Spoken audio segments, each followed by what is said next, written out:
भारतीय इतिहास में तराइन के मैदान में हुए दोनों युद्धों की महत्वपूर्ण भूमिका है। ये दोनों युद्ध मोहम्मद घोरी और पृथ्वीराज चौहान के बीच में हुए थे।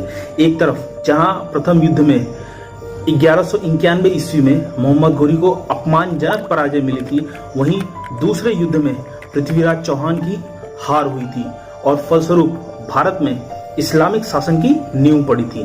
मोहम्मद घोरी इससे पहले भी भारत में आक्रमण कर रहा था और इस लगातार क्रमवार हो रहे आक्रमणों में उसे अप्रत्याशित हार का सामना करना पड़ा और इस हार ने घोरी की सैन्य जीवन में लगातार मिल रही विजयों की श्रृंखला में एक ऐसा दाग लगा दिया जो कभी नहीं मिटने वाला था।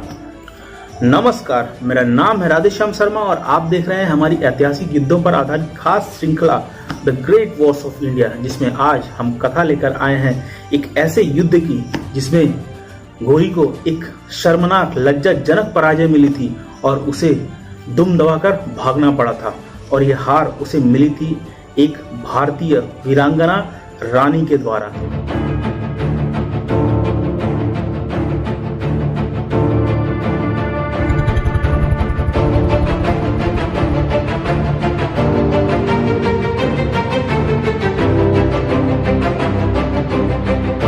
9वीं शताब्दी में आज के वर्तमान अफगानिस्तान और ईरान के बीच में एक छोटा सा क्षेत्र हुआ करता था घोर, और यहाँ के रहने वाले निवासी घोरी कहलाए।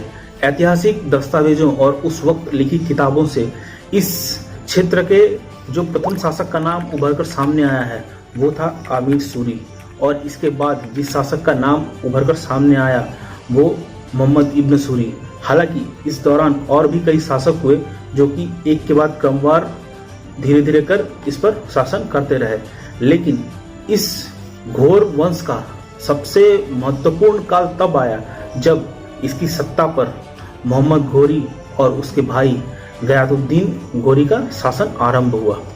सत्ता के लिए कबीलों में और राज्यों में परस्पर युद्ध होते रहे हैं और कुछ ऐसा ही घोर कबीले में भी हुआ। घोर कबीले में मोहम्मद घोरी के चाचा ने उनको कैदी बना दिया और सत्ता हथिया ली, लेकिन बाद में मोहम्मद घोरी और उसके भाई गयातुद्दीन ने मिलकर अपने चाचा को गद्दी से न सिर्फ उतार फेंका बल्कि मार डाला और इसके बाद सत्ता अपने हाथ में ले ली। और इसके पश्चात वो वहीं नहीं रुके, एक के बाद एक अपने कदम बढ़ाते चले गए। सबसे पहले उन्होंने कांधार और गजनी को अपने अधिकार क्षेत्र में लिया। ये साल था 1173 ईस्वी का, जब कांधार और गजनी उनके अधीन हो चुका था। गजनी और कांधार को अपने अधीन करने के पूर्व ही गयातुद्दीन और शहाबुद्दीन मोहम्मद घोरी ने मिलकर बामियान, गिर्जिस्तान, साइस्तान, बड़गीस, जमींद्वार इन सब पर अधिकार कर लिया था। कई क्षेत्रों को जीतने के बाद, कई महत्वपूर्ण किलों पर अपना अधिकार करने के बाद शहाबुद्दीन मोहम्मद घोरी ने एक साम्राज्य खड़ा कर लिया था।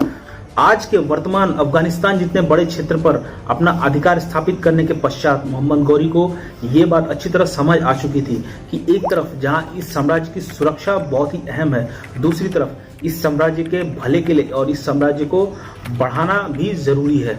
और इसी वजह से गद्दी पर एक तरफ जहां गयातुद्दीन ने शासन का कार्यभार संभाला, वहीं दूसरी तरफ सैन्य दल को शहाबुद्दीन ने अपनी तरफ अग्रसर कर पूरे साम्राज्य के विस्तार का निर्णय लिया और उसने सबसे पहले साम्राज्य विस्तार का जो क्षेत्र है वो पूर्व की तरफ चुना, पूर्व यानी कि भारत की तरफ। इन हमलों की शुरुआत हुई 1175 ईस्वी में, जब शहाबुद्दीन मोहम्मद घोरी ने मुल्तान पर आक्रमण किया और मुल्तान में कर्मटियंस को हरा दिया और कर्मटियन को हराने के बाद मुल्तान पर अपना अधिकार कर लिया। शहाबुद्दीन मोहम्मद घोरी यहीं नहीं रुका, इसके बाद वो उच्च की किले की तरफ बढ़ा।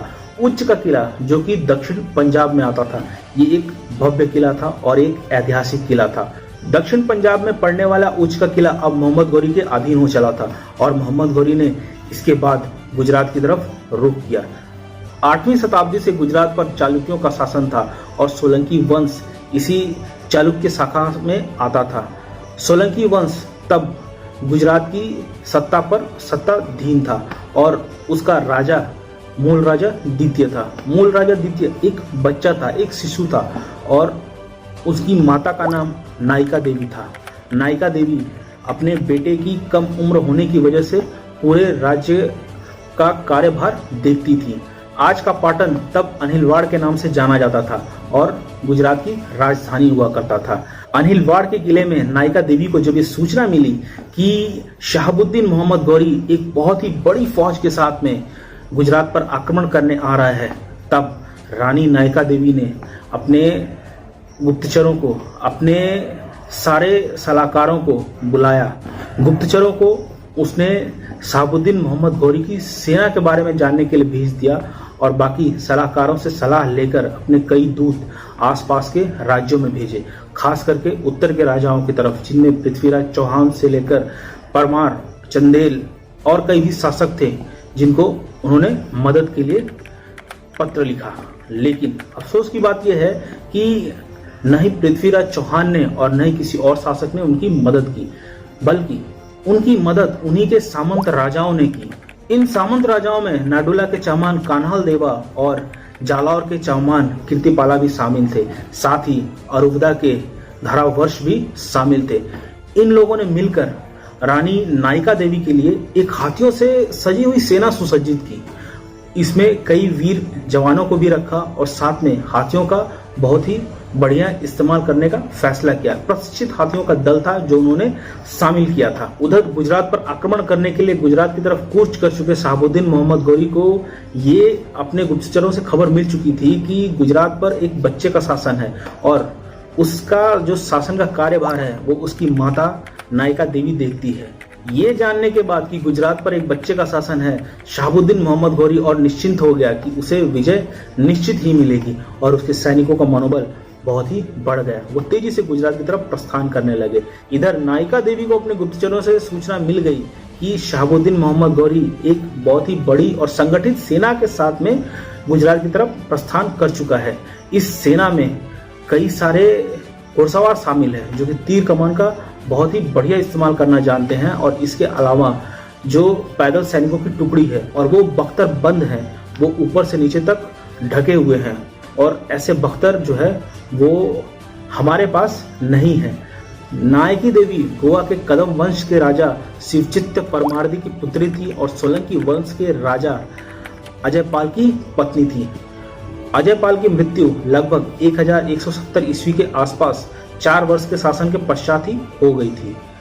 शहाबुद्दीन मोहम्मद गौरी जो कि अफगानिस्तान के कई क्षेत्रों को फतह कर चुका था, जो कि मुल्तान जीत चुका था, जो कि उच्च के किले पर अधिकार कर चुका था, अब गुजरात की ओर बढ़ रहा था और उसकी सेना विशाल थी। ऐसे में रानी नायकी देवी ने एक रणनीति बनाई, क्योंकि उनकी सेना की संख्या कम थी, उनके सेना के पास जो संख्या बल था वो कम था। इस युद्ध का पूरा वृतांत आपको जैन लेखक मेरुतुंग द्वारा लिखी गई पुस्तक प्रबंध चिंतामणि में मिलेगी।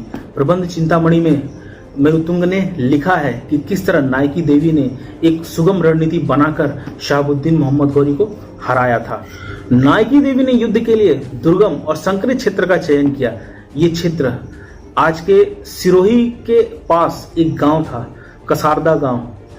ये इलाका गदर घाट का था और जो क्षेत्र पड़ता था युद्ध का वो कसारदा का क्षेत्र था और इसी कारण ये युद्ध कसारदा के युद्ध के नाम से इतिहास में प्रसिद्ध हुआ। बस विडंबना ये है कि हमारी ऐतिहासिक किताबों में हमें नायकी देवी के बारे में नहीं बताया गया है। फिलहाल चलते हैं हम अपनी कहानी पर।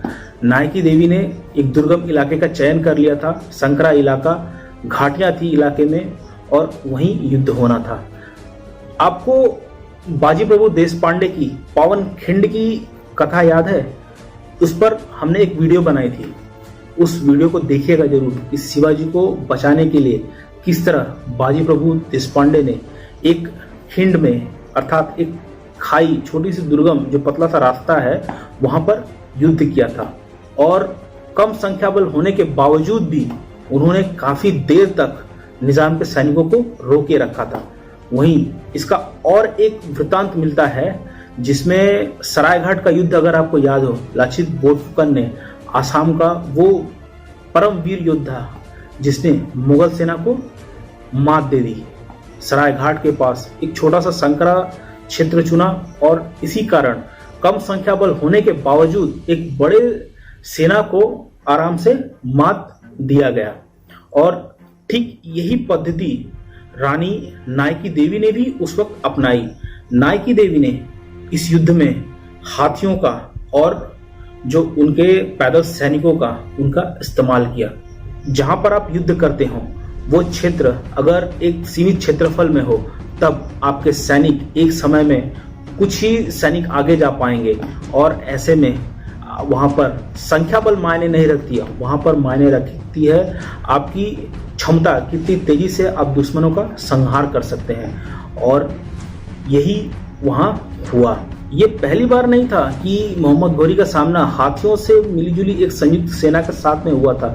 मुल्तान में भी जब उसने कर्मटियंस से युद्ध किया था तब हाथियों के साथ कर्मटियंस आए थे और उनको मोहम्मद घोरी ने हरा दिया था, लेकिन वो क्षेत्र दूसरा था। और ऐसे में जब हाथियों ने गरजना शुरू किया और वो सामने की तरफ जब भागने लगे, दुश्मन सैनिकों पर जब टूटने लगे, तब उनके जो घोड़े थे जो शहाबुद्दीन मोहम्मद घोरी लेकर आया था वो घोड़े बिदक गए और उनके ऊपर बैठे उनके घोड़सवार वो एक एक कर गिरने लगे।